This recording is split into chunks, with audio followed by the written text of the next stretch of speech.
వెండి బంగారాల కన్న మిన్నయైనది యేసు ప్రేమ, నా యేసు ప్రేమ. మంచిది. ప్రతిరోజు మధ్యాహ్నం ప్రాక్టికల్ క్లాస్ పెట్టడం చాలా ప్రయోజనకరంగా ఉందని నేను నమ్మి ప్రభుత్వం చూపిస్తున్నాను. ప్రభు మంచి ఆలోచన ఇచ్చి అందరికీ ఏర్పాటు చేసినందుకే ప్రభుత్వం చూపిస్తున్నాను. తిరిగి మనం ప్రాక్టికల్ అయిన తర్వాత ఈ క్లాస్ అయిన తర్వాత తీరిగ్గా ఆ తర్వాత మళ్ళీ టీ బ్రేక్ ఉంటుంది. దైవ గ్రంథమైన బైబిల్లో నుండి అపోస్తలుడైన పౌలు కొలస్సీలకు రాసిన పత్రికలో నుంచి దేవుని వాక్యాన్ని మనం జ్ఞాపకం చేద్దాం. అపోస్తలుడైన పౌలు కొలస్సీలకు రాసిన పత్రికలో నుంచి దేవుని వాక్యాన్ని మనం జ్ఞాపకం చేద్దాం. కొలస్సీ పత్రిక 3వ అధ్యాయం 2, 3, 4 వచనాలు చదువుతాం, లేదా మొదటి వచనం నుండి 4 వచనాల వరకు ఉన్న వాక్య భాగం. కొలస్సీ పత్రిక 3వ అధ్యాయం మొదటి వచనం నుండి 4 వచనాల వరకు ఉన్న వాక్య భాగాన్ని మనం చదువుకుందాం. మీరు క్రీస్తుతో కూడా లేపబడిన వారైతే పైనున్న వాటిని వెతుకుడు, అక్కడ క్రీస్తు దేవుని కుడి పార్శ్వమున కూర్చుండి ఉన్నాడు. పైనున్న వాటి మీదనే కానీ భూ సంబంధమైన వాటి మీద మనసు పెట్టుకొనకుడి. ఏదైనగా మీరు మృతి పొందితే మీ జీవము క్రీస్తుతో కూడా దేవుని యందు దాచబడి ఉన్నది. మనకు జీవమై ఉన్న క్రీస్తు ప్రత్యక్షమైనప్పుడు మీరును ఆయనతో కూడా మహిమయందు ప్రత్యక్షపరచబడుదురు. చిన్న ప్రార్థన చేద్దాం. పరిశుద్ధ తండ్రి, మధ్యాహ్నం వేళ వినాల్సిన పెద్దలు దేవదాన గారి ద్వారా ప్రాక్టికల్ క్లాస్లో మీరు అందించిన ప్రతి తలంపును బట్టి మిమ్మల్ని స్తుతిస్తామంటున్నాం. మరి క్రైస్తవ జీవితం అంటే థియరీ మాత్రమే కాదు, ప్రాక్టికల్గా జీవించాల్సిన ఆవశ్యకత ఎంతైనా ఉన్నది. కాబట్టి ప్రాక్టికల్ క్లాసులు వినాల్సిన బలపరిచి అందించిన ప్రతి తలంపును మీ ప్రజలకు దీవెనకరంగా మార్చమని వేడుకుంటున్నాను. మరి అల్పుడైన మరొక దాసుడు నేను వాక్యం ప్రకటిస్తుండగా ఇదిగో నేను ఆదుకున్న సేవకులని, మీ సేవకుని ఆదుకొని మా వాక్య ధ్యానం మీకు అంగీకారంగా, మాకు ఆశీర్వాదకరంగా చేయమని. మధ్యాహ్నం వేళ కొంత అలసట, బలహీనత, నిద్రమత్తున్నది. అయినా నీ కృప చేతనే ప్రజలను బలపరిచి నెలపోతూ నీ వాక్యం వినటకు సహాయం చేయమని మా ప్రభు అయిన క్రీస్తు యేసు నామమున స్తోత్రములు చెల్లిస్తూ వేడుచున్నాము తండ్రి. ఆమేన్. ప్రభునందు ప్రియమైన వారులారా, మధ్యాహ్నం క్లాస్ అంటే కొంత కష్టంగానే మనకు ఉంటుంది, అంత ఇష్టంగా ఉండదు మధ్యాహ్నం క్లాసు. మధ్యాహ్నం కడుపు నిండా తిని కంటార నిద్రపోవాలన్నది అందరి కోరిక. అలాగనే కూర్చొని దేవుని వాక్యం వినాలన్న కోరిక దాదాపుగా ఉండదు. ఎందుకంటే ఆత్మశుద్ధమే కానీ శరీర బలహీనం. అంటే ఒప్పుకోవాలి కదా, ఎవరిమైనా ఒప్పుకోవాల్సిందే. మన శరీరం ఏంటి? బలహీనమైనది. అంతే. ఈ బలహీనమైన శరీరం ఏం కోరుకుంటుందంటే, కాస్త పడుకోతే నన్ను ఎందుకు ఇలా ఇబ్బంది పెడతామని చెప్తారు. అప్పుడు సరేలే అని మనం కూడా బెండ్ అవుతాం అన్నమాట. ఇక ఈ 2 రోజులు బెండ్ కాకుండా ఆ శరీరానికి ఎండు చెప్పాము. మనం కంటిన్యూగా కొనసాగుతున్నాము. ప్రభు మనకు సహాయం చేస్తున్నాడు. అయితే కొన్ని ప్రత్యేక సమయాలలో మనం బెండ్ కావడానికి వీలు లేదు. శరీరానికి ఏం చెప్పాలి? ఎంతకాలం నీకు నేను దృష్టి ఇచ్చారమ్మా, నువ్వు కోరుకున్నట్టు ఈ మీటింగ్ టైంలో కాస్త మౌనంగా ఉండు, మర్యాదగా ఉండు, నీకు మంచిదని చెప్పాలమ్మా. అంతే కదా అని చెప్పి దాన్ని కూడా మనం కంట్రోల్ చేసుకొని తప్పకుండా మనం ఉండాలి. ప్రభువు కూడా అదే కదా చెప్పింది. ఏమయ్యా పేతురు, యోహాను, యాకోబు 1 గంట అయినా మీరు మేలుకోలేరా అన్నాడు. నిద్ర నిద్రపోయినంతకాలం నిద్రపోయినావు కదా, గంట మేలుకోవే బాబు అన్నాడు. కాబట్టి కొన్ని ప్రత్యేక సమయాలలో నిద్రను కూడా మనం త్యాగం చేయాలి, తప్పదు. సొమ్ము త్యాగం చేస్తాం మీటింగ్లు అంటే కదా, అలాగే కొన్నిసార్లు నిద్ర కూడా మనం ఏం చేయాలి, త్యాగం చేద్దాం. మళ్ళా రెండు కలిపి నిద్రపోదాం లేదు. రైట్. ప్రభునందు ప్రియమైన వారులారా, అపోస్తులైన పౌలు కొలస్సీలకు రాసిన పత్రికలో నుంచి మనం దేవుని వాక్యాన్ని ప్రభు నాకు అనుగ్రహించిన కృప మేరకు ధ్యానిస్తూ ముందుకు వెళ్తూ ఉన్నాము. పౌలు రాసిన 14 పత్రికలలో 4 పత్రికలను చెరసాల పత్రికలని పిలువబడుతున్నట్టుగా మనం చూస్తాం. ఎఫెసీయులకు రాసిన పత్రిక, ఫిలిప్పీలకు రాసిన పత్రిక, కొలస్సీలకు రాసిన పత్రిక, ఫిలెమోనుకు రాసిన పత్రిక. ఎఫెసీయులకు రాసిన పత్రిక క్రీస్తు యేసునందు సంఘము యొక్క మహిమను గురించి, అలాగనే ఫిలిప్పీలకు రాసిన పత్రిక క్రీస్తు యేసునందు సంఘము యొక్క ఆనందమును గురించి, కొలస్సీలకు రాసిన పత్రిక క్రీస్తు యేసునందు సంఘము యొక్క సంపూర్ణతను గురించి, ఫిలెమోనుకు రాసిన పత్రిక క్రీస్తు యేసునందు సంఘము యొక్క ప్రేమను గురించిన సంగతులు పౌలు రాసినట్టుగా ప్రత్యేకంగా మనం చూడగలుగుతాం. అయితే ఈ 4 చెరసాల పత్రికల్లో ఒక పత్రిక కొలస్సీలకు రాసిన పత్రిక. ఈ పత్రికను ఎందుకోసం రాశాడు? క్రీస్తు యేసునందు సంఘము యొక్క సంపూర్ణత. సంఘం యొక్క సంపూర్ణత ఎక్కడ ఉందంటే క్రీస్తు యేసులో ఉంది.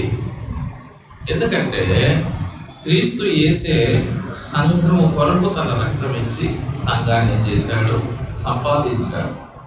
అలాగే దేవుడు స్వరక్తం ఇచ్చి సంపాదించిన సంఘం, ఆయన సంపాదించిన సంఘం ఆయన ద్వారానే సంపూర్ణత చెందాలి, సంపూర్ణము కావాలి. ఆయనకు వేరుగా ఆయన సంఘము సంపూర్ణత కాదు. అయితే కొన్ని దుర్బోధలు అక్కడ ప్రవేశించారు. యూదులు నమ్ముకుంటే యూదా సంబంధమైన బోధ, రోమీలు నమ్ముకుంటే రోమన్ సంబంధమైన బోధ, గ్రీకులు నమ్ముకుంటే గ్రీకు సంబంధమైన బోధ, అన్యులు నమ్ముకుంటే అన్యులు సంబంధమైన బోధలు ప్రవేశించారు. వీళ్ళు సంఘములో ప్రవేశించారు, అన్ని వర్గాల ప్రజలని సంతోషించాలన్నా, అలాగనే వారి పద్ధతులను కూడా ప్రవేశపెట్టాలని బాధపడాలనో అర్థం కాలేదు ఎపఫ్రాకు. అందుకే ఈ సంగతులను సవివరంగా రోమా చెరసాలలో ఉన్న పౌలు గారి దగ్గరికి వెళ్ళి ఎపఫ్రా పూర్తిగా ఆయనకు విషదంగా తెలియజేశాడు. తెలియజేస్తే ఆ సంగతులన్నీ విన్నటువంటి పౌలు గారు ప్రార్థన పూర్వకంగా కొలస్సీ సంఘానికి ఈ పత్రిక రాసి పంపించాడు.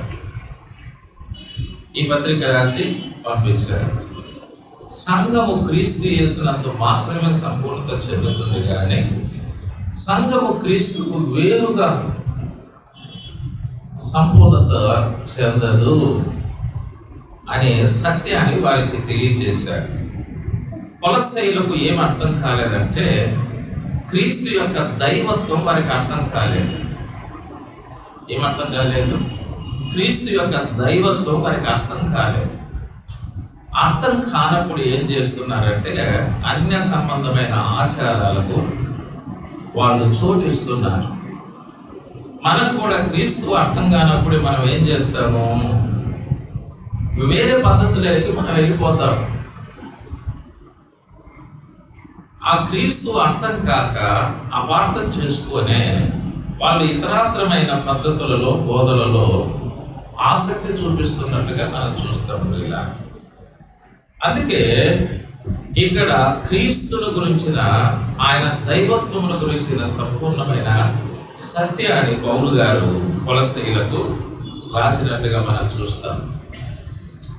1వ అధ్యాయములో క్రీస్తు సంఘానికి శిరస్సు అని ఆయన చెప్పాడు. 2వ అధ్యాయములో క్రీస్తు సంఘానికి జ్ఞానము అని ఆయన చెప్పాడు. 3వ అధ్యాయంలో క్రీస్తు సంఘానికి జీవము అని చెప్పాడు. 4వ అధ్యాయంలో క్రీస్తు సంఘానికి యజమాని అని చెప్పాడు.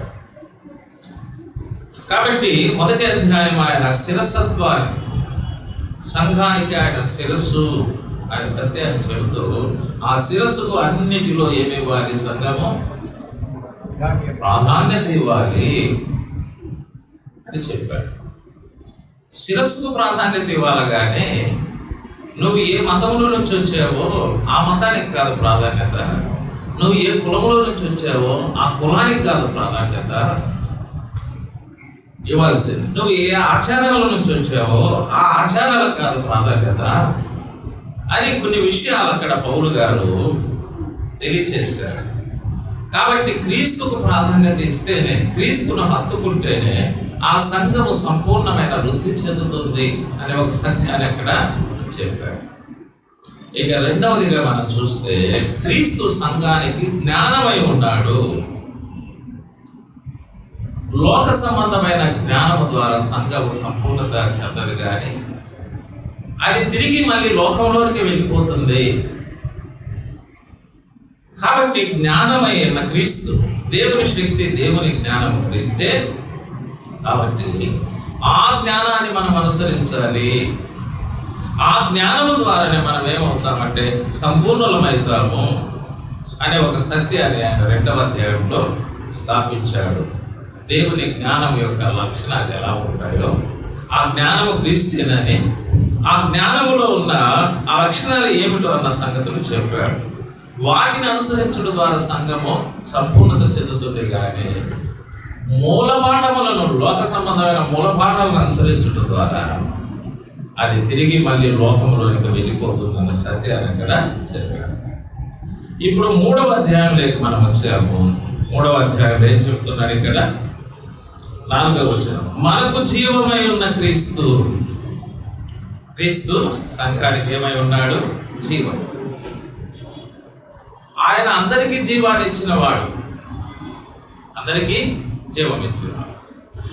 మహత్తు కలిగిన మాట చేత సమస్తాన్ని కలగచేసిన దేవుడు మానవుని మట్టితో నిర్మించి వారి నాసికారంధ్రములలో జీవవాయువును వదగా నరుడు జీవాత్మ అయ్యాడు. అంటే సమస్త మానవానికి కూడా ఏమిచ్చిన వాడైనా? జీవం ఇచ్చిన వాడు. అందుకే యేసుప్రభు అన్నాడు కదా, నేనే మార్గమును, నేనే జీవం. ఆయన జీవాధారకుడు. మనుషులకు మాత్రమే కాకుండా, జంతువులకు మాత్రమే కాకుండా, ఆ సముద్రంలో ఉన్న ప్రతి వాటికి మాత్రమే, ఈ సమస్తమైన జీవరాశులకు ఏమై ఉన్నాడు? ఆయన జీవాధారకుడు అని మనం చూస్తాం. అయితే ఇక్కడ చెప్పబడుతున్న ఈ మాట మనం చూస్తే, మనకు జీవం అంటే ఇప్పుడు సంఘం విషయం మాట్లాడుతున్నారు కాబట్టి ఆయన చెప్తున్నాడు, మనకు జీవమై ఉన్న క్రీస్తు అని చెప్తున్నాడు. మనకు జీవమై ఉన్న క్రీస్తు ఎక్కడ ఉన్నాడు? ఇప్పుడు ఎక్కడ ఉన్నాడని చెప్తున్నాడండి? ఈ 3వ అధ్యాయంలో ఆయన ఎక్కడ ఉన్నాడని చెప్తున్నాడు? క్రీస్తు దేవుని కుడిపార్శ్వమున కూర్చుని ఉన్నాడు. ఎక్కడ ఉన్నాడు మనకు జీవమై ఉన్న క్రీస్తు? ఇప్పుడు దేవుని కుడిపార్శ్వమున కూర్చొని ఉన్నాడు. ఇప్పుడు యేసు ప్రభు వారి శిలువలో కాదు ఉన్నది. చాలాసార్లు మనం ప్రార్థన చేసేటప్పుడు మనకు ఒక అలవాటు అన్నమాట, నీ శిలువ చోటున నన్ను ఏం చేయాలి?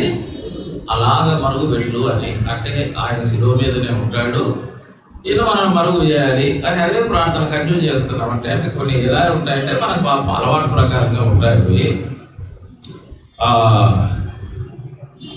అలవాటు ప్రకారంగా అలా చేస్తాము. ఇప్పుడు యేసు ప్రభు వారు శిలువలో లేడు. ఎక్కడ ఉన్నాడు? ఆయన మహిమలో ఉన్నాడు. ఇప్పుడు మనకు ప్రకటన గ్రంథం 1వ అధ్యాయం ఏం చెబుతుందంటే, క్రీస్తు ఎక్కడ ఉన్నాడంటే మహిమలో ఉన్నాడు.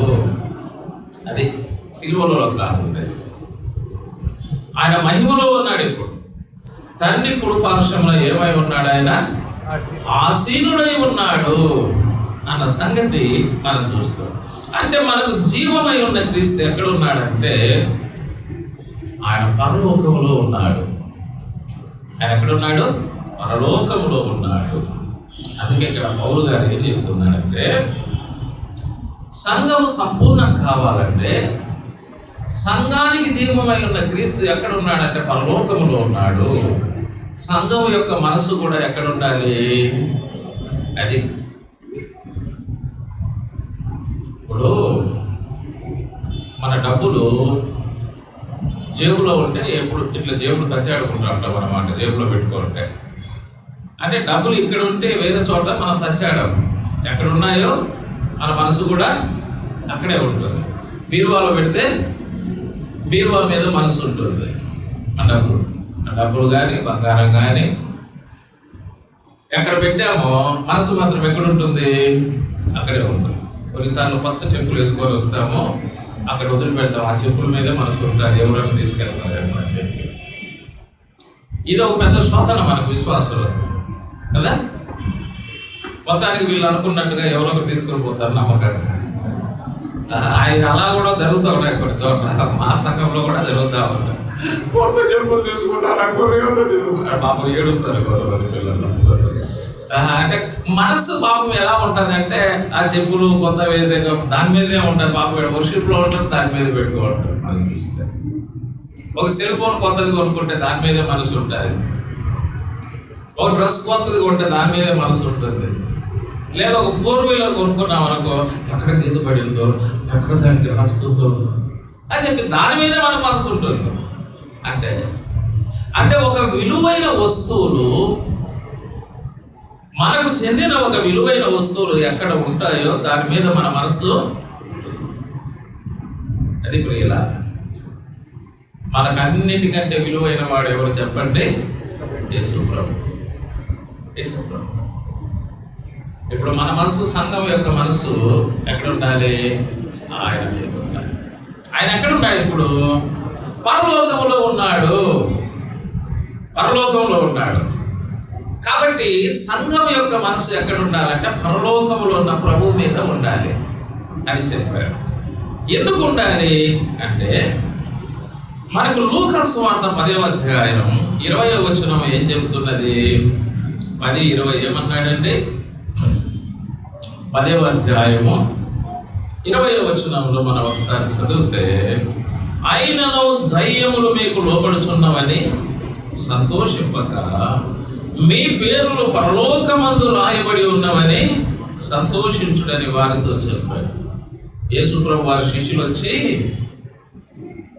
సంతోషంగా చెప్తా ఉన్నారు యేసుప్రభు వారికి, ప్రభువా మీరు మమ్మల్ని పంపించారు, మేము వెళ్తే యేసు నామమున వెళ్ళిపో అని మేము దయ్యాలను గద్దిస్తే అవి మాకు లోబడి వెళ్ళిపోయినాయి ప్రభువా అని చెప్పి నవ్వుకుంటా వచ్చి చెప్తా ఉన్నారు. యేసుప్రభు వారు ఏమన్నారు చెప్పండి సీరియస్గా? మీకు దయ్యములు లోబడినవని సంతోషించాల్సినంత అవసరం ఏమి లేదు నాయన, అవి నా నామం పేరు చెప్తే నాకు భయపడతాయి, వెళ్ళిపోతాయి అంతే. చాలాసార్లు బోధకులు అందరూ ఏం చెప్పుకుంటారంటే, ఏం గొప్పగా చెప్పుకుంటారు అన్నమాట. ఏం చెప్పుకుంటారు? యేసు నామమున విడుదల ప్రకటిస్తున్నాం, చూడే నాలో ఎంత పవర్ ఉందో. అరే నీలో కదరా బాబు పవర్ ఉండేది, ఆ నామంలో పవర్ ఉంది. అక్కడ వీడు గట్టిగా చూస్తే దాంట్లో పవర్ ఉంది అనుకుంటున్నాడు. దేంట్లో ఉంది పవర్ అంతా? నువ్వు ఆ నామం చెప్పకుండా గట్టిగా నువ్వు అరుస్తూ అది వెళ్ళిపోతే నీలో పవర్ ఉన్నట్టు. వీళ్ళు అంటారు గొప్ప శక్తి గల దైవజనుడు అంటే, గట్టిగా అరిస్తే శక్తి కలిగినోడు, నా మాదిరి గట్టిగా అరిస్తే శక్తి కలిగినోడు, దేవదానం గారు చిన్నగా మాట్లాడితే శక్తి లేనివాడు అని అన్నారు. బాబు మన శక్తి కాదు అక్కడ, ఆ పేరులో ఆ నామములో ఉంది శక్తి. పేతురు యోహాను కూడా చెప్పాడు, ఇది మా భక్తి వలన శక్తి వల్ల చేసింది కాదయ్యా, యేసు నామములో విడుదల కలిగింది. వాళ్ళు చెప్పారు తేటగా.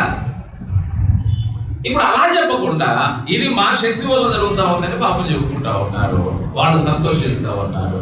ఈ అమాయకమైన ప్రజలు కూడా ఏం చేస్తున్నారంటే, ఈ గట్టి గట్టిగా అరిస్తే వాళ్ళ దగ్గరికి గుంపులు పోతారు అన్నమాట. వాళ్ళలో ఏం శక్తి లేదమ్మా, యేసు నామంలోనే శక్తి ఉంది. వీళ్ళు కూడా మాకు దయ్యాలు లోబడుతున్నాయని సంతోషిస్తూ ఉంటే యేసు ప్రభు అన్నాడు, దయ్యములు లోబడుచున్నావని సంతోషింపక మీ పేర్లు ఎక్కడ రాయబడ్డాయి? పరలోకంలో రాయబడ్డాయి. అంటే మీరు పరలోకపు ఓటర్ లిస్ట్లోకి వచ్చేసారు. మన ఓటర్ లిస్ట్ ఎక్కడ ఉంది చెప్పండి? మన ఊర్లో లేదు, మన ఊర్లో ఉంది అనుకుంటున్నాం, కానీ అది టెంపరీ ఓటర్ లిస్ట్. మనది పర్మనెంట్ ఓటర్ లిస్ట్ ఎక్కడ? చాలా మంది వాళ్ళ సొంత ఊర్లోకి వెళ్ళిపోతూ ఉంటారు ఓటింగ్ టైంలో. ఏ ఊర్లో ఉన్నా ఊర్లో వాళ్ళు ఓటింగ్ వేయరు, వాళ్ళ సొంత ఊర్లోకి వెళ్తారు. ఎందుకంటే మా నేటివ్ ప్లేస్ అని చెప్పారు.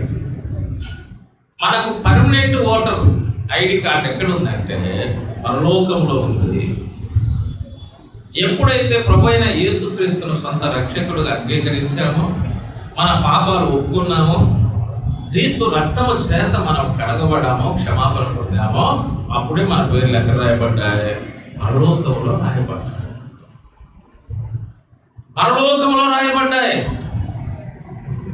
అని మన ఓటర్ లిస్ట్ అక్కడ ఉంది. ఇక ఫిలిప్పీ పత్రికలు ఏం చెప్తున్నాడు ఇక్కడ?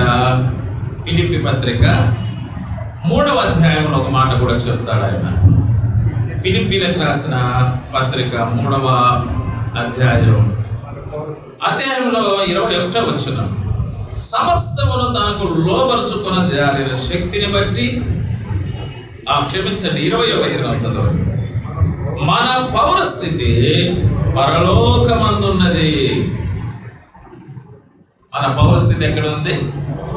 మీ పేర్లు పరలోకంలో రాయబడ్డాయని లూకా 10:20లో చెప్తాడు. ఫిలిప్పీ 3:20 ఏమంటున్నాడంటే మన పౌరస్థితి పరలోకమందు ఉన్నది. అంటే మనము పూర్తిగా ఏ లోకానికి సంబంధించినటువంటి పౌరులం అని బైబిల్ చెప్తున్నది? పరలోకానికి సంబంధించిన పౌరులు. మనకంటే ముందుగా మనకు ప్రతినిధిగా ఎవరు వెళ్ళారు పరలోకానికి? యేసుప్రభు వెళ్ళాడు. యేసుప్రభు వెళ్ళాడు. కాబట్టి మన ప్రభు ఇప్పుడు పరలోకంలో ఉన్నాడు. ఆయన పరలోకంలో ఉండి ఏం చేస్తున్నాడు? సంఘము కొరకు నివాసములో సిద్ధపరుస్తున్నాడు. మన పేర్లు అక్కడ ఉన్నాయి, మన పౌరస్థితి అక్కడ ఉంది, మన నివాసాలు కూడా అక్కడే ఉన్నాయి. అలాగనే మన జీవమైన క్రీస్తు కూడా అక్కడే ఉన్నాయి. మన పేర్లు, మన పౌరస్థితి, మన నివాసం, మన జీవమైన క్రీస్తు కూడా అక్కడే ఉన్నాడు. ఇప్పుడు మన మనసు కూడా ఎక్కడ ఉండాలి? అక్కడే ఉండాలి. అదే చెప్పాడు. మన మనస్సు కూడా అక్కడే ఉండాలి. అందుకే చెప్పాడు అక్కడ, పైనున్న వాటి మీదనే కానీ భూ సంబంధమైన వాటి మీద మనసు పెట్టండి. ఎందుకంటే మీరు భూలోకానికి సంబంధించిన సంఘం అంటే భూలోకానికి సంబంధించినది కాదు. ఇది ప్రస్తుతం భూలోకంలో ఉంది, కానీ సంఘము పరలోకానికి సంబంధించింది. సంఘము పరలోకానికి సంబంధించింది. అందుకే ఈ సంఘము భూలోకములో ఉండగానే పరలోకములో ఉన్న దేవుని చిత్తం నెరవేర్చాలి సంఘం ద్వారా. యేసుప్రభు నేర్పించిన ప్రార్థనలో ఏమిటి ఆ ప్రార్థన చెప్పండి? పరలోకమందున్న మా తండ్రి, నీ నామం పరిశుద్ధపరచబడును గాక, నీ రాజ్యం వచ్చును గాక, నీ చిత్తం పరలోకములో నెరవేరినట్లు భూమి మీద నెరవేర్చును గాక. అంటే భూమి మీద ఎవరు నెరవేర్చేది? ఎవరు? నెరవేరును గాక అని చెప్పడం కాదు, నెరవేర్చేది ఎవరు? పరలోకములో దూతలు ఆయన చిత్తాన్ని నెరవేరుస్తున్నారు. అక్కడ దూతలు పరలోకంలో ప్రభు యొక్క చిత్తాన్ని నెరవేరుస్తున్నారు. ఇప్పుడు భూమి మీద ఆయన చిత్తం నెరవేర్చే వాళ్ళు ఎవరు? ఆయన సంఘమే. ఆయన సంఘమే. అందుకే పరలోకంలో నెరవేర్చబడుతున్నట్టుగా భూమి యందు కూడా నీ చిత్తం నెరవేరును గాక. నెరవేరును కాకంటే అక్కడ నెరవేర్చే వాళ్ళు ఎవరు అంటే సంఘమే భూమి మీద. ఆ బాధ్యత ఎవరిదంటే సంఘందే. అంటే మనం భూమి మీద జీవిస్తూ పరలోక సంబంధమైన జీవితాన్ని మనం జీవించాలి. భూమి మీదనే మనము పరలోక సంబంధమైన జీవితాన్ని మనం జీవించాలి. పరలోక సంబంధమైన జీవితం మనం జీవించాలంటే మన మనసు ఎవరి మీద ఉండాలి? పరలోకంలో ఉన్న ప్రభు మీద ఉండాలి. ఆ మనస్సు అక్కడ ఉంటే ఇక్కడ తప్పకుండా మనం ఆ జీవితాన్ని మనం జీవించవచ్చు. అందుకే మనస్సు అక్కడ ఉండాలన్నాడు. పైనున్న వాటి మీదనే మనసు పెట్టుకోండి. మీ పేర్లు పైన ఉన్నాయి, మీ పౌరసత్వం పైన ఉంది, మీ నివాసం పైన ఉంది, మీ జీవమైన క్రీస్తు కూడా పైన ఉన్నాడు. కానీ మీ మనసు కూడా ఎక్కడ ఉండాలి? పైన ఉండాలి అని చెప్పాడు అన్నమాట. పైనే ఉండాలి చెప్పాడు. భూ సంబంధమైన వాటి మీద మీరేముంచుకోకూడదు, మీ మనస్సు ఉండకూడదు అన్నాడు. పర సంబంధమైన వాటి మీద మీ మనస్సు ఉండాలి, కానీ భూ సంబంధమైన వాటి మీద మీరు మనస్సు పెట్టుకోకూడదు. ఎందుకు? మీరు భూ సంబంధమైన జీవితానికి చచ్చిపోయిన వారు. అదే చెప్పాడు అక్కడ. 3వ వచనం ఏమన్నాడు? మీరు మృతి పొందితిరి. ఒకటి, మనం ఏమైనామంటే శిలువ వేయబడ్డాం. క్రీస్తు మన పాపముల నిమిత్తం శిలువ వేయబడితే మనం దేని విషయంలో శిలువ వేయబడ్డాం? మన పాపం విషయమై మనం శిలువ వేయబడ్డాం. క్రీస్తు మన పాపముల నిమిత్తమై ఆయన మృతి చెందితే మనము మన పాపముల విషయమై చచ్చిపోయిన అనుభవం. క్రీస్తు మన పాపముల విషయమై ప్రాతి పెట్టబడితే మనము కూడా మన పాపముల విషయమై ఏమైనాము? అతి పెట్టబడినాము. క్రీస్తు మృతుల్లో నుండి పైకి వెళ్ళిపోయినట్టుగా మనము కూడా ఏమైనామంటే క్రీస్తుతో కూడా లేపబడి. అందుకే మీరు ఏమై ఉన్నారంటే పాపం విషయమై మీరు మృతి చెందినవారు. వీళ్ళెవరు? సచ్చినోళ్ళు, మీరు బతికినోళ్ళు కాదు. ఒక చిన్న ఉదాహరణ నేను చెప్తాను. ఒకసారి ఒక యవనస్తుడు ఇలాగనే ఒక సిటీలో చదువుకుంటున్నాడంట, ఒంటరిగా ఉండి. యవనస్తుడు సిటీలో ఒంటరిగా ఉండి చదువుకుంటున్నాడంట.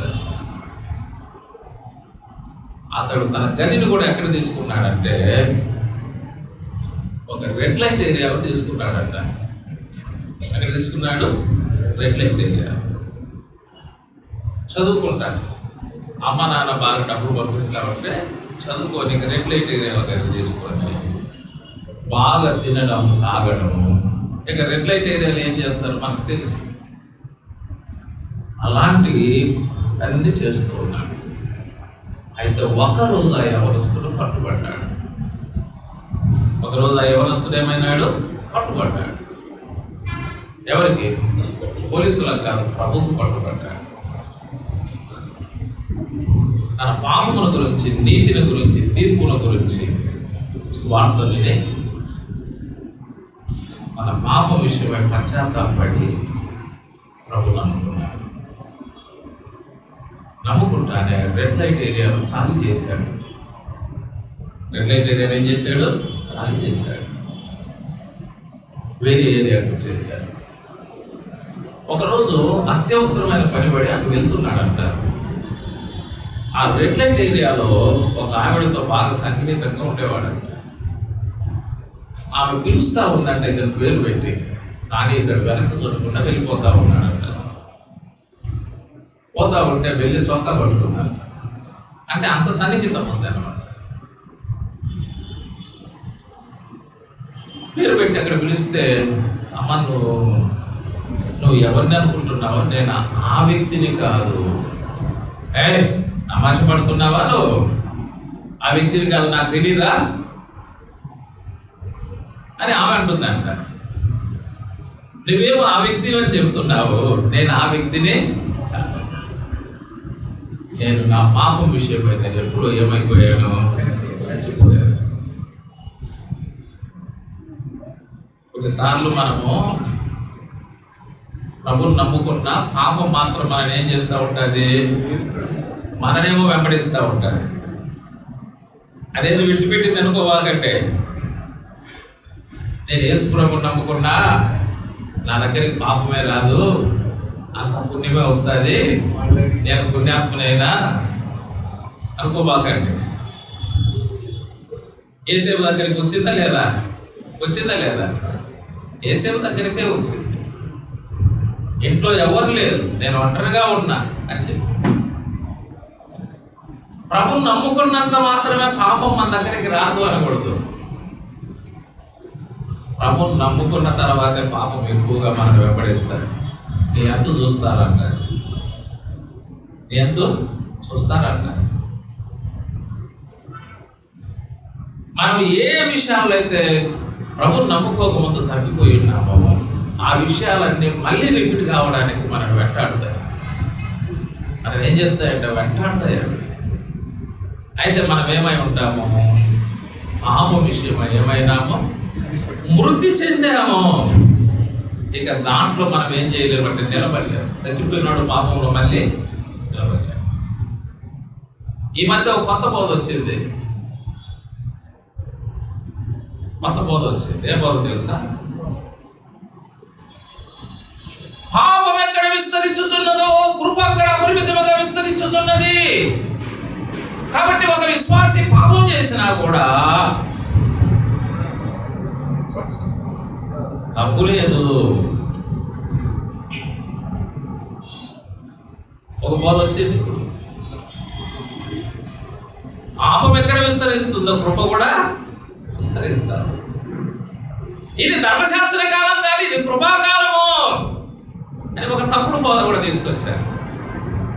అసలు పాపం విషయం మీద చచ్చిపోయినప్పుడు మళ్ళా నువ్వు పాపంలో కొనసాగేది ఏముంది ఇక్కడ?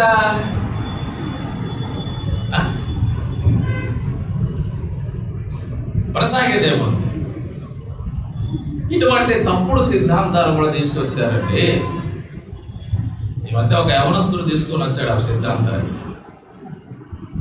ఎందుకంటే వీళ్ళకి ఎక్కువ ఈ గోకుల్య పనులు ఏ పురుగు వీళ్ళకే.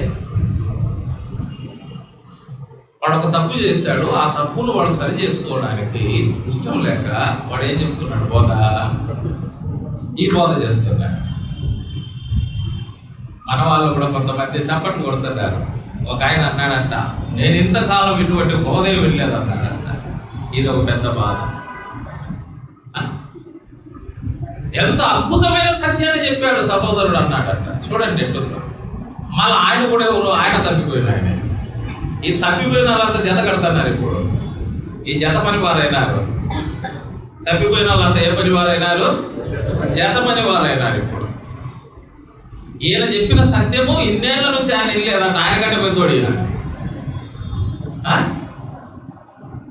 తప్పిపోయిన వాళ్ళంతా జత కట్టి ఏం చెప్తున్నారంటే ఈ బోధ చేస్తున్నారు. అంత విచారకరమైన, అంటే తప్పును ఒప్పుకోవడానికి ఇష్టం లేని వారు, దిద్దుకోవడానికి ఇష్టం లేని వారు, తప్పు చేసిన తప్పు కాదు అనే బోధ చేస్తున్నారు. ఎవరు ఇటువంటి బోధ చేస్తారంటే వాళ్ళే. అందుకే చాలా జాగ్రత్తగా ఉండాలి సుమా. ఇటువంటి బోధకులతో చాలా జాగ్రత్తగా ఉండాలి. మన పితరులు ఎప్పుడు చేయలేము బోధలు కూడా ఇప్పుడు వాళ్ళు చేస్తున్నారు. విచారక. అందుకే మీరు మృతి పొందితిరి అంతే. మృతి పొందినవాడు, పాపం విషయమై చచ్చిపోయినవాడు మళ్ళీ ఆ పాపంలో ఎలాగ నిలబడతాడు? ఆ పాపంలో ఎలాగ కొనసాగుతాడు?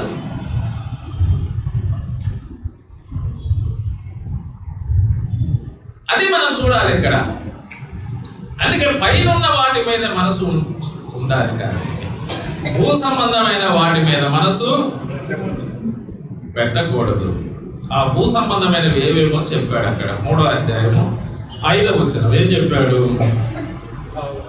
కావున భూమి మీద ఉన్న మీ అవయవములను అనగా జారత్వమును. మన అవయవాలు ఏం కోరుకుంటాయంటే జారిపోరా అని కోరుకుంటాయంట. జారిపో జారిపో జారిపో అని కోరుకుంటాయి అవయవాలు. ఈ అవయవాలు ఏం కోరుకుంటాయి? జారేదానికి కోరుకుంటాయి, ఇష్టపడతాయి. జారత్వం అంటే వివాహం కాకముందు చేసే లైంగిక నేరాన్ని జారత్వం అంటారు. వ్యభిచారం అంటే వివాహమైన తర్వాత చేసే లైంగిక నేరాన్ని ఏమంటారంటే దానికి వ్యభిచారం అంటారు. కొంతమంది ప్రభువును నమ్ముకొని జారిపోతూ ఉన్నారు. కొందరు ప్రభువుని నమ్ముకొని వ్యభిచారంలోకి కూరుకుపోతున్నారు. చూసారు, మనసు ఎక్కడ లేదు, మనసు పైన లేదు, పాప విషయమై చనిపోయిన అనుభవం లేదు. కొంతమంది ప్రభువుని నమ్ముకుంటున్నారు కానీ పాపం విషయమై చనిపోయిన అనుభవం లేక రాలేకున్నారు. మనసు పైన పెట్టే అనుభవం లేదు. ఈ రెండు లేనప్పుడే వీటిలో ఏమైపోతామంటే పడిపోతాం. నేను ప్రభువుని నమ్ముకున్నాను, పాప విషయం చనిపోయిన ఈ అనుభవం లేక రావాలి. నేను ప్రభువుని నమ్ముకున్నాను, నా మనసు ప్రభువు అయిపోయింది. ఈ అనుభవం లేక వచ్చినప్పుడే ఈ జారత్వం లేక పడిపోము, ఈ వ్యభిచారం లేక మనం పడిపోము. లేకపోతే అవి మనం ఏం చేస్తూ ఉంటాయంటే వెంబడిస్తూ ఉంటాయి. మనం పడిపోయేదానికి అవకాశము. అందుకే అనగా జారత్వమును అన్నాడు, అపవిత్రతను అన్నాడు.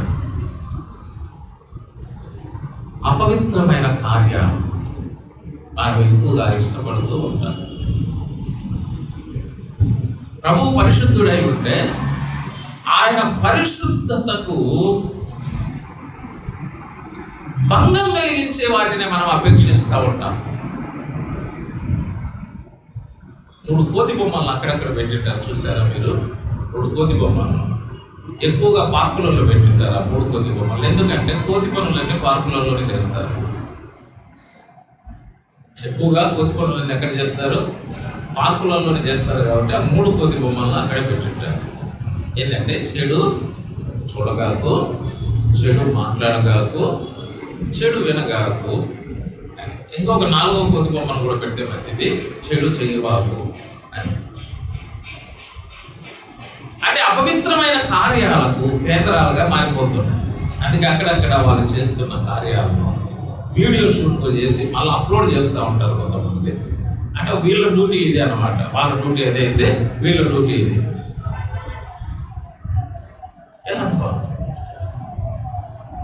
అంటే అపవిత్రమైన వాటిని చూడడానికి, అపవిత్రమైన వాటిని వినడానికి, అపవిత్రమైన వాటిని మాట్లాడడానికి.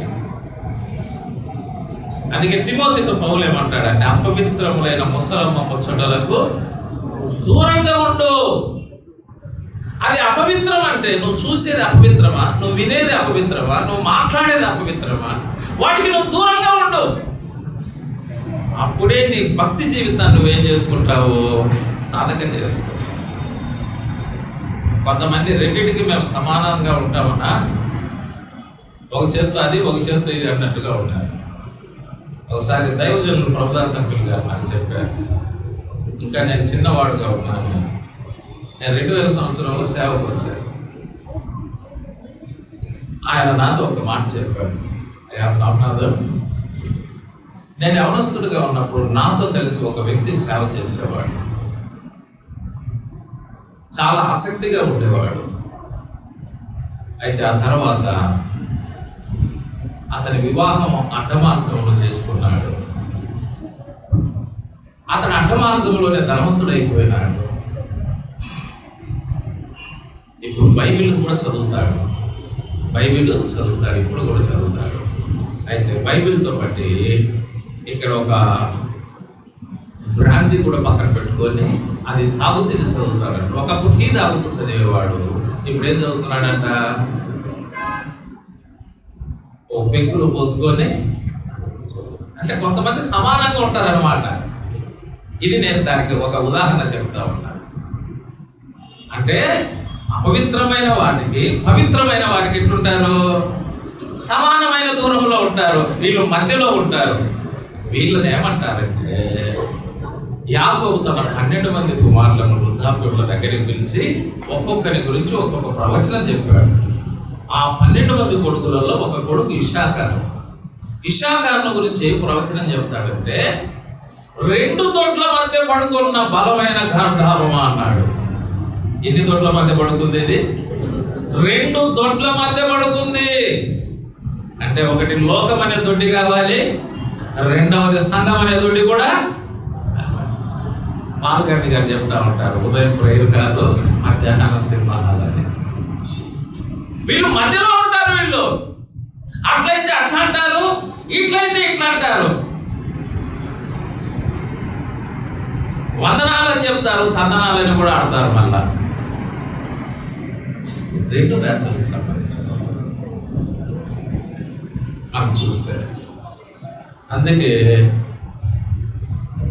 మనం పాప విషయం వృద్ధి పొందితే మన మనసు పైన ఉంటే ఈ అపవిత్రమైన వాటికి మనం ఏమేమో చోటు ఇవ్వకండి. ఒకవేళ అవి ఉన్నా కూడా వాటిని మనం విసర్జించేస్తాం. దైవ భక్తిని ఏం చేసుకుంటామంటే సాధకం చేసుకుంటాం. కొంతమంది ఎంతకాలం ఉన్నా వారి భక్తి జీవితం ఎందుకు సాధకం కావడం లేదంటే, ఒకవైపు అది ఒకవైపు ఇది, రెండు బ్యాలెన్స్ చేస్తున్నారు కాబట్టి వారి భక్తి జీవితం ఏం కావడం లేదంటే సాధకం కావడం. ఆ తర్వాత ఏమంటున్నాడు? కామాతురతను అన్నాడు. ఎంత విచారకరమైన అసలు ఈ పదాన్ని ఎవరికి ఉపయోగించేదంటే, అన్ని జనులకు ఉపయోగించే పదాలు విశ్వాసులకు ఉపయోగిస్తున్నాడు ఇక్కడ.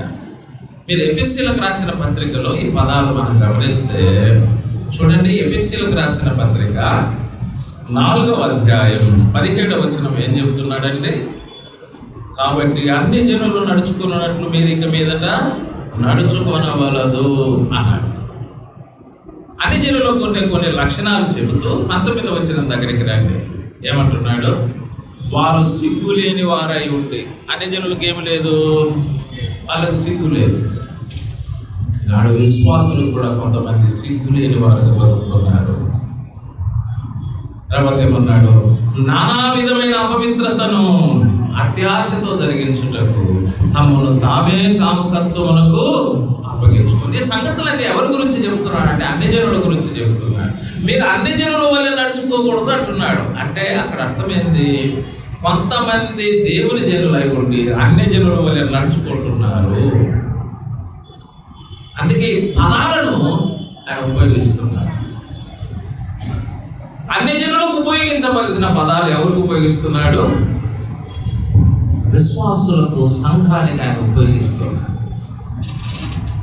వాళ్ళ అత్యాశతో ఎలాగ జరిగిస్తున్నారు, వీళ్ళు కూడా అలాగనే జరిగిస్తూ ఉన్నారు అని చెప్తున్నాడు అక్కడ. అందుకే మనం పాపం విషయమై వృద్ధి పొంది మన మనస్సు పైన ఉన్నప్పుడు వీటిని ఏం చేస్తామంటే వాటికి మనం దూరంగా ఉంటాం. తర్వాత దురాశను అన్నాడు. ఏ ఆశ ఇది? దురాశ. అంటే దేవుడిచ్చిన వాటితో సంతృప్తి చెందకపోవడం. మీరు చూసుకోండి, పాత నిబంధన కాలంలో అరణ్యంలో దేవుడు ఇశ్రాయేలు ప్రజలకు ఆహారం కోసం ఏమిచ్చాడు? మన్నాని ఇచ్చాడు. మన్నా కోసం వాళ్ళు ఏమైనా కష్టపడ్డారా? సేద్యం చేశారా? విత్తనం విత్తారా? నారు నాటారా? కోత కోసారా? వాళ్ళు ఏమైనా కష్టపడ్డారు చెప్పండి? ఏం కష్టపడలేదు. పొద్దున్నే తెల్లారగానే వారి ద్వారబంధముల ముందర ఫ్రెష్గా దేవుడు మన్నాని ఇచ్చాడు. అది ఆకాశ ధాన్యం అన్నారు. దేవదూతలు దీన్ని ఆహారం అన్నారు. దేవుడు ఇచ్చినప్పుడు ఏమన్నారంటే, ఇది ఏమి? కొత్త నూనె మాదిరిగా ఉంది, తేనె మాదిరిగా ఉంది, అపూర్వం వల్లే ఉంది, అద్భుతంగా ఉంది అని చాలా ఒక్కొక్కరు ఒక్కొక్క కామెంటరీ ఇచ్చారు. కొంతకాలం వెళ్ళిన తర్వాత వాళ్ళు ఏమంటారంటే, ఏమన్నానేనా, మాకు మాంసం గుర్తుకొస్తున్నాయి, చేపలు గుర్తుకొస్తున్నాయి, కీరకాయలు గుర్తుకొస్తున్నాయి, దోసకాయలు గుర్తుకొస్తున్నాయి. అంటే దేవుడు ఇచ్చిన దాంతో వాళ్ళు సంతృప్తి చెందలేదు. ఐగుప్తులు తిన్నవన్నీ కూడా వాళ్ళకు జ్ఞాపకం వస్తున్నాయి. అవి కావాలి అని ఏడుస్తూ ఉన్నారు. ఏడుస్తూ ఉంటే దేవుడు ఇచ్చాడు. మాంసం వారి పండ్ల సందుల్లో ఉండగానే దేవుడి కోపం రగులుకుంది.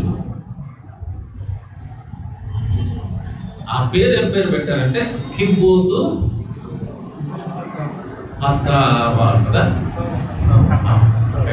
అంటే దురాశ, దుఃఖమునకు చేటు. అంటే దేవుడు నీకు ఏమి ఇచ్చాడో దానితో చాలా మంది ఏం కావడం లేదంటే సంతృప్తి చెందడం లేదు. వాళ్ళకి ఆహారం దేవుడు ఇస్తే ఆహారంతో సంతృప్తి లేదు. రెండవది, వాళ్ళకు ప్రధాన యాజకునిగా మోషేని ఇచ్చారు. ఇక మోషేతో వాళ్ళు సంతృప్తి పొందడం లేదు, మళ్ళా కోరకు ఒక గుంపు తయారు చేశాడు.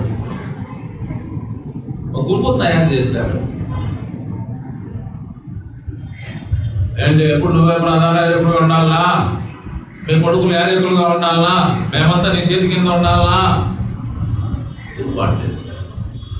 దాని ఫలితం ఏం జరిగింది? కోరకు సంబంధాలు అంతా ఎక్కడికి పోయారు? పాతాళానికి వెళ్ళారు.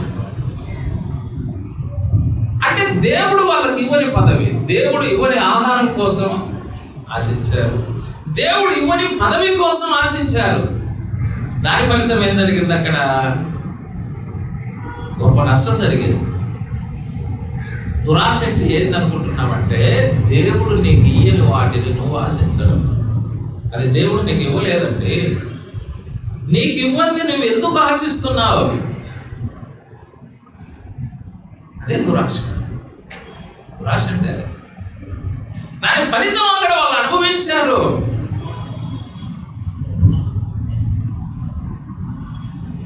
నీకు నాకు దేవుడు ఏమిచ్చాడో దాంతో మనం ఏమై ఉండాలి? మీకు కలిగిన వాటితో మీరు ఏమై ఉండాలి?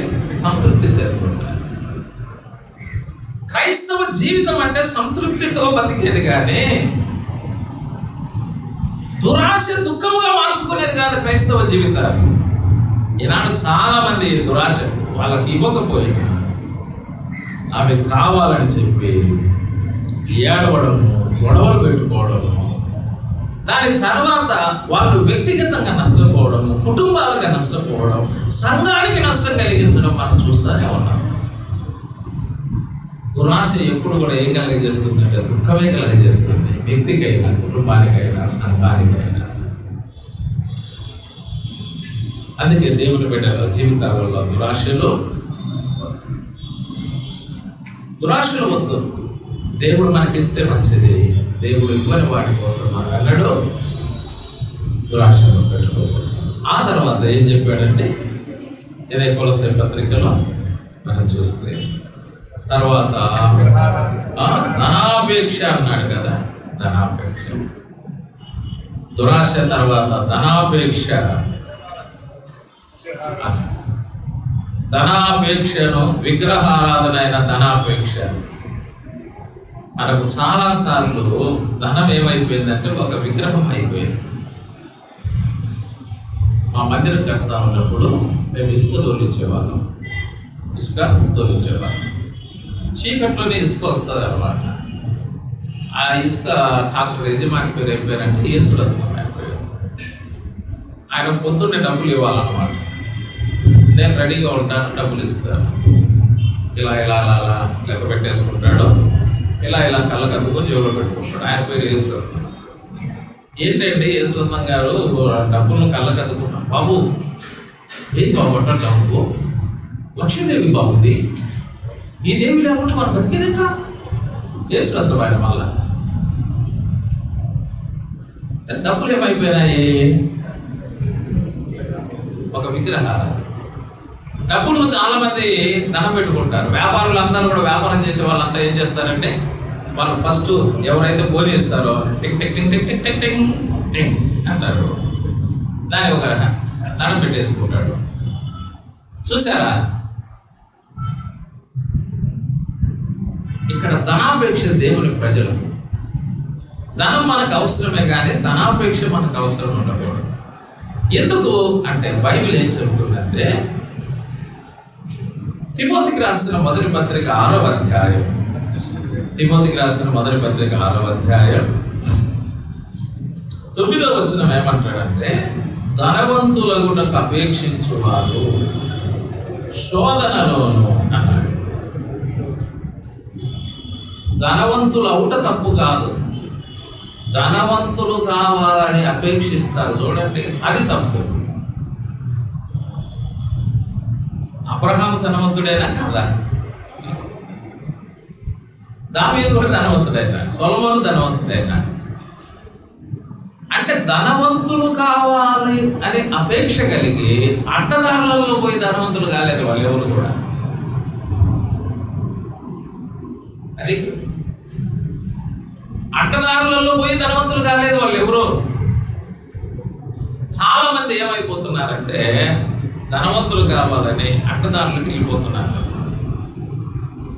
ఈ మధ్య ట్రేడింగ్కి పోతున్నారు కదా, ట్రేడింగ్ ఆడుతున్నారు ఎక్కువ మంది. నాకు తెలిసి ఒక అబ్బాయి 2 కోట్లు పోగొట్టుకున్నాడు, ధనవంతుడు దరిద్రుడైనాడు.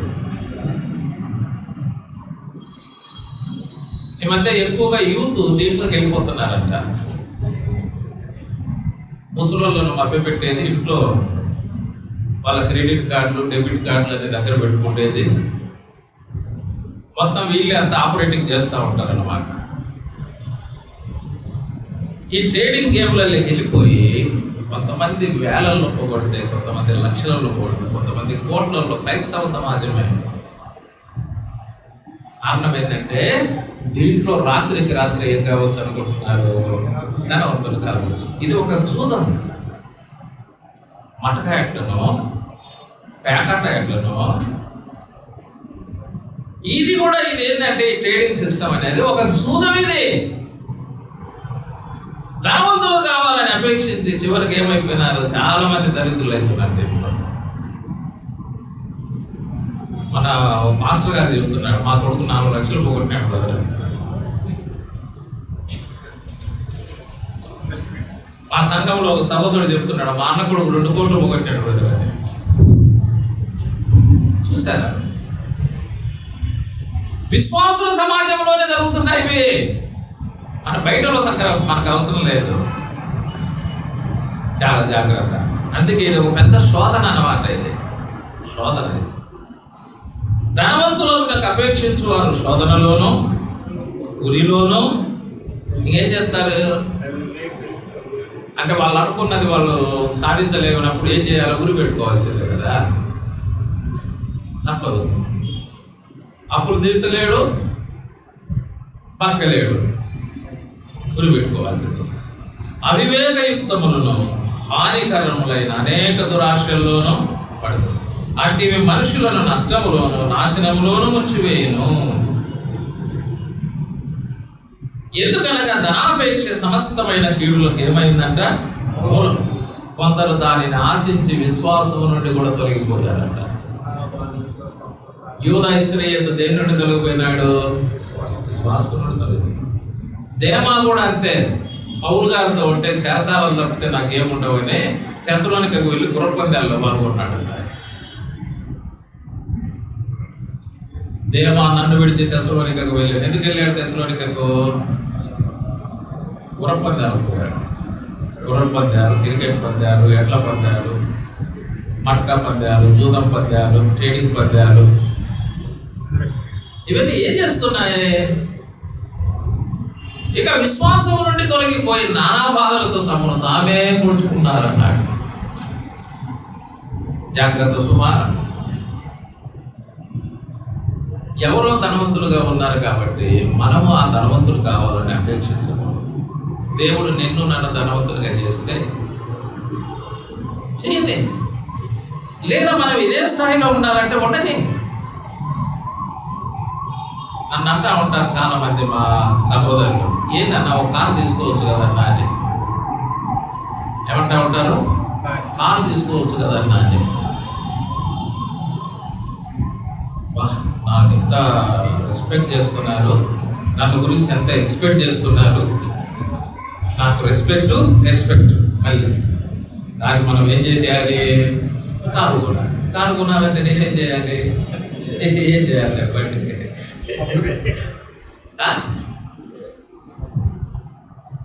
నేను వేరే రూట్కి వెళ్ళిపోవాలి అన్నమాట. వేరే రూట్కి వెళ్ళిపోవాలి. నా మనస్తత్వం ఎట్లుంటుందంటే, ఫస్ట్ అయినా ఉందాము, మనం ఎవరికి ఇబ్బంది కలిగించకూడదు. 2010లో బాంబేకి వెళ్ళారు మీటింగ్స్. శ్యాంబాబు గారు తీసుకెళ్ళారు. వాళ్ళ ఫ్యామిలీ, మా ఫ్యామిలీ. కింద బ్రదర్స్ మీటింగ్ జరుగుతూ ఉంటే పైన సిస్టర్స్ మీటింగ్ జరుగుతూ ఉంటుంది. ఒక 3 days అక్కడ ఉన్నా 2010లో. ఇంకా నేను చిన్నవానే. అక్కడ ఉన్న ఎల్డర్స్ ఒక అడిగారు నన్ను, బ్రదర్ మీకు మోటార్ సైకిల్ ఉందా అని అడిగారు నన్ను.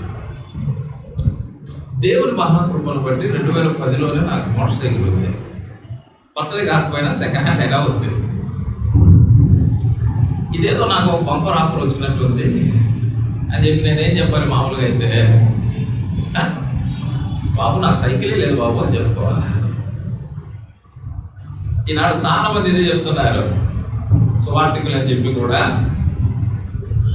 సైకిల్ వస్తుందంటే సైకిల్ కూడా తెచ్చుకుంటున్నారు. ఎంత బాధకరమైంది ఇది. నేను చెప్పాను అప్పుడే, బ్రదర్ దేవుడి కృపను బట్టి నాకు మోటార్ సైకిల్ ఉందని చెప్పాను.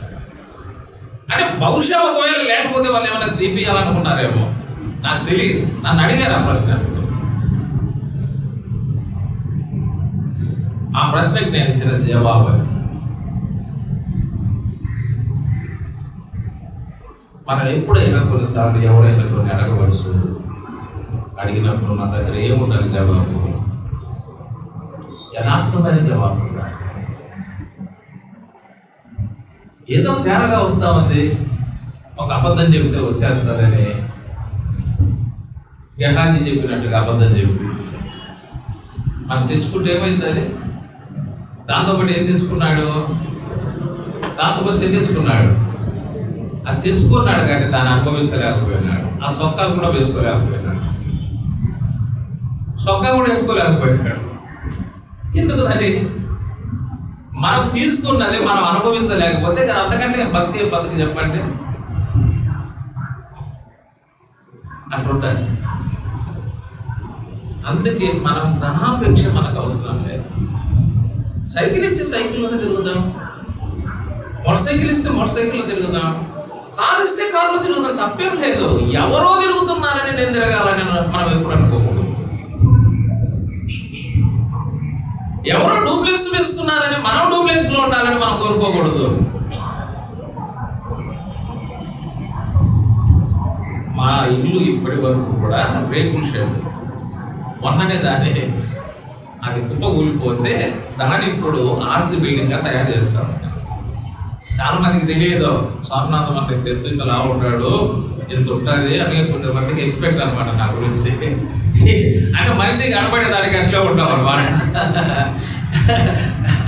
ఈ సముద్రాన్ని నా నిర్వహించే మాదిరి కనపడతాం. కానీ మా పరిస్థితి ఎట్లుంటాయంటే ఇలాగే ఉంటాయి. మేము చాలా సాధారణమైన జీవితాలు నుంచి మేము వచ్చిన వాళ్ళం కాబట్టి ఎప్పుడు కూడా మాకు అటువంటి ఆశలు ఏమి లేవు. అది ఇంతకాలానికి ఇప్పుడు ఒక కన్స్ట్రక్షన్ మేము అక్కడ చేస్తాము. అంటే ఈ సందర్భం వచ్చింది కాబట్టి నేను చెప్తా ఉన్నాను. కాబట్టి దేవుని బిడ్డలో మనం ఎప్పుడు కూడా ఎవరికో ఉంది అది మనకు కావాలి అని మనము కోరుకుంటే మనం అడ్డ మార్గాలలో దాన్ని సంపాదించడానికి వెళ్ళి గొప్ప నష్టాన్ని మనం సరి చూడవలసి వస్తుంది. వాటి ధనాపేక్ష అనేది ఒక విగ్రహారాధన. అది తన చుట్టూ మనం తిప్పుకుంటుంది. అది దాని చుట్టూ మనం ఎప్పుడు తిరగకూడదు, అదే మన చుట్టూ తిరగాలి. దావీదు అంటాడు చూడండి, కృపాక్షేమములు నా వెంట వచ్చారు. దాని వెంట పరిగెత్తలేదు ఆయన. మనం ఎప్పుడు దాని వెంట పరిగెత్తితే దాన్ని పట్టుకోలేము మనం. అది మన వెంట పరిగెత్తుకుంటూ రావాలి. దావీదు వెంట పరిగెత్తుకుంటూ వచ్చిందంట కృపాక్షేమం. ఎక్కడికి వెళ్తే అక్కడికి నువ్వు రానాయనా, నువ్వు రాజు కావాలైనా, నువ్వు రాజుగా కారా, రాజు కావాలని దావీదు పరిగెత్తాడా? వద్దు స్వామి, రాజ్యమే నాకు వద్దు అని వెళ్ళిపోయినాడు ఆయన. ఆయన వెంబడిస్తా వైపించుకొని వచ్చింది కృపాక్షేమం. అది రావాలి. మనం దేవుని బిడ్డలు ఎప్పుడు దానికోసం పరిగెత్తకూడదు, అది మన కోసం పరిగెత్తుకుంటూ వస్తుంది. అంటే దేవుని దృష్టిలో మనం యథార్థంగా జీవిస్తే, దావీదుల గురించి ఒకే ఒక మాట హైలైట్ బైబిల్లో, అతడు యెహోవా దృష్టిలో యథార్థముగా ప్రవర్తించాడు. యథార్థంగా ప్రవర్తించండి. ఎప్పుడైనా అవి మన వెంట రాకపోతే అడగండి, మన వెంట వస్తాయి. కాకపోతే కాస్త ఆలస్యం జరగవచ్చు. అంటే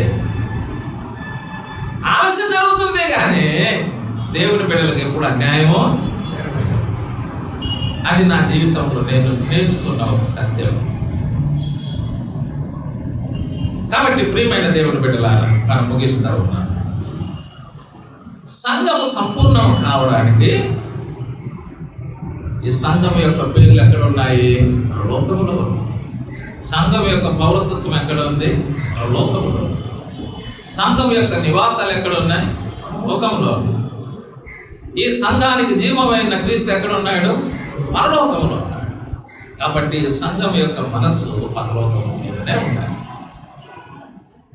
ఎందుకంటే ఈ భూలోకములో ఇది పాపం విషయమై మృతి చెందినది. ఇది క్రీస్తు కొరకే జీవిస్తున్న సంఘం. ఇది క్రీస్తు కొరకు జీవిస్తున్న సంఘం.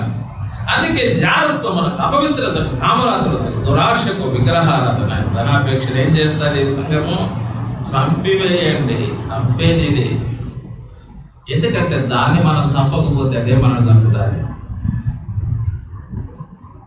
దాన్ని చంపకపోతే అదే మనం ఏం చేస్తుంది?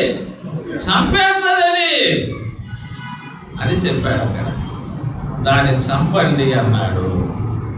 తర్వాత 8వ వచనంలో తర్వాత ఏమన్నాడండి? దాన్ని చంపివేయండి అని చెప్పినవాడు తర్వాత ఏమంటున్నాడు? మీరు చంపివేయకపోతే ఏం జరుగుతుంది? వాటి వలన దేవుని ఉగ్రత విధేయుల మీదకి వస్తుంది. పూర్వం వారి మధ్య జీవించినప్పుడు మీరు వీటిని అనుసరించి నడుచుకున్నారు. పూర్వం నడుచుకున్నారు, ఇప్పుడు నడుచుకోకూడదు. ఇప్పుడైతే మీరు కోపం, ఆగ్రహం, దుష్టత్వం, దూషణ, మీ నోట బూతులు విసర్జించండి. చంపివేయండి అన్నాడు, విసర్జించండి అన్నాడు. తర్వాత ఏమన్నాడు? ఒకరితో ఒకడు అబద్ధం ఆడకుడి, ఏలయనగా ప్రాచీన స్వభావము దాని క్రియలతో కూడా మీరు పరిత్యజించి జ్ఞానము కలుగు నిమిత్తం దానిని సృష్టించిన వాని పోలిక చొప్పున నూతన పరచబడుచున్న నవీన స్వభావమును ధరించుకొని ఉన్నారు. అది చంపివేయండి, విసర్జించండి అని చెప్పి నవీన స్వభావమును ధరించుకొని ఉన్నారు అన్నాడు. దీంట్లో ఎవరు భేదం లేదన్నాడు. ఇంటి వారిలో గ్రీసు దేశస్థుడైనా యూదుడైనా భేదం లేదు. సున్నతి పొందుటైనా సున్నతి పొందకపోవటానికి భేదం లేదు. పరదేశీ అనే శిథియనుడనే, దాసుడనే, స్వతంత్రుడనే లేదు. కానీ క్రీస్తు సర్వం అందరిలో ఉన్నాడు. కాబట్టి మేము యూదులమండి, మేము గ్రీసు దేశస్థులమండి, మేము రోమీయులమండి, మేము అన్యులమండి, ఇక భేదమేమి లేదు. అందరూ వాటిని చంపాలి, అందరూ వాటిని విసర్జించాలి, అందరూ నవీన స్వభావాన్ని ధరించుకోవాలి. అంటే మేము పరలోక సంబంధులమని ఈ లోకానికి తెలియచేయాలి. ఈ లోకానికి మనం ఏం చేయాలి? తెలియజేయాలి. అంటే పరలోకములో ఉన్న దేవుని చిత్తము భూలోకములో ఈ సంఘం ఏం చేస్తున్నది? నెరవేరుస్తున్నది. ప్రభు కోరుకుంటున్నది అదే కదా. పరలోకంలో నా చిత్తం నెరవేరినట్టు భూమి మీద కూడా యేసు ప్రభు వారు తండ్రి చిత్తాన్ని నెరవేర్చారు. ఆయన సంఘము ప్రభు చిత్తాన్ని నెరవేర్చి భూమి మీద మహిమపరచాలి. ఆయన సంఘం అంటే ఇది. సంఘం అంటే ఏంది? పాపం విషయమై చనిపోయినది లోకంలో, పాపాన్ని చంపివేసింది లోకంలో, పాపాన్ని విసర్జించింది లోకంలో, నవీన స్వభావాన్ని ధరించుకుంది లోకంలో, దేవుని చిత్తాన్ని నెరవేరుస్తుంది లోకంలో. కారణమేంటి? ఈ సంఘం యొక్క మనసు పైన. ఆయన మనసు పైన ఉన్నప్పుడు పైనున్న ప్రభు చిత్తమే భూమి మీద నెరవేరుస్తాం. మన మనసు భూమి మీద ఉన్నప్పుడు ఇక్కడ సాతాను యొక్క చిత్తాన్ని నెరవేరుస్తాం. మనం సాతాను చిత్తం నెరవేర్చేవారం కాకుండా దేవుని చిత్తం నెరవేర్చేవారుగా, దేవుని మహిమపరిచేవారుగా, ఆయన మహిమ కలిగిన సంఘముగా, ఒక సంపూర్ణమైన సంఘముగా ఈ భూమి మీద ఉండాలన్నదే దేవుని యొక్క చిత్తం. కాబట్టి ఆ చిత్తాన్ని వలసై సంఘానికి పౌలు బయలుపరుస్తుండగా, వలసై సంఘానికి మాత్రమే కాదు సార్వత్రిక సంఘానికి దేవుని చిత్తం తెలియజేస్తుండగా ఆ చిత్తాన్ని గ్రహించి ఆ చిత్తానుసారంగా జీవించి ఈ భూమి మీద ప్రభు నామాన్ని మనం మహిమపడతాం. అతి కృప దేవుడు మనకు అనుగ్రహించుగాక. ఆమేన్. దయగల ప్రభువా, అందించిన వాక్య భాగం మాకు దీవెనకరంగా మీకు మహిమకరంగా చేయండి. యేసు ప్రభు వారి బయట వేడుచున్నాం తండ్రి. ఆమేన్.